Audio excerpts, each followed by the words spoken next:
Hi, ako si Vincent at magaling ako sa chess. Sa sobrang galing ko sa chess, ni isa wala pa nakakatalo sa akin. Magaling ako sa larong to kasi ito lang naman alam ko gawin sa buong buhay ko. Bulag kasi ako. Pero okay lang. At least masaya naman ako sa ginagawa kong ito. Actually, ako yung pinakamagaling na chess player sa bansa namin. Marami na rin natalo na grandmaster sa iba't ibang bansa.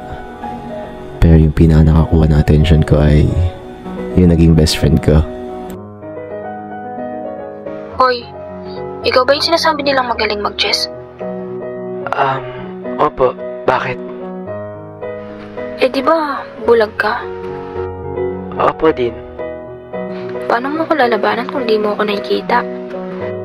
Sabihin niyo lang po kung ano yung mga tinira niya. Sabagay. Opo. Bakit po? Labanan mo ako. Siya si Jella.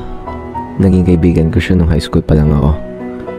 Usap-usapan kasi sa school namin na ako daw yung pinakamagaling na chess player sa buong mundo. Ito namang si Jella, siya yung pinakamagaling sa school namin. Dati, bago ako pumasok dito. Pero syempre, dahil kinuha ko yung pangalan na pinakamagaling sa school na to, gusto niya yung bawiin sa akin. Kaya sabi niya, tatalunin kita. yun yung sabi niya. Sige, ikaw na White. Para ikaw na unang kumalaw. Aba, gusto pa talaga ako pagbigyan na ito Ikaw na. Hindi niyo po sinabi kung anong galaw niyo. Ay, oo nga pala. Bulag ka. Sige.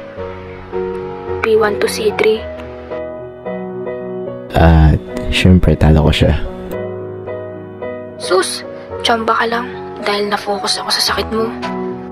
Lah, bakit? Ano naman connect nun? Basta wag ka na magdaldal.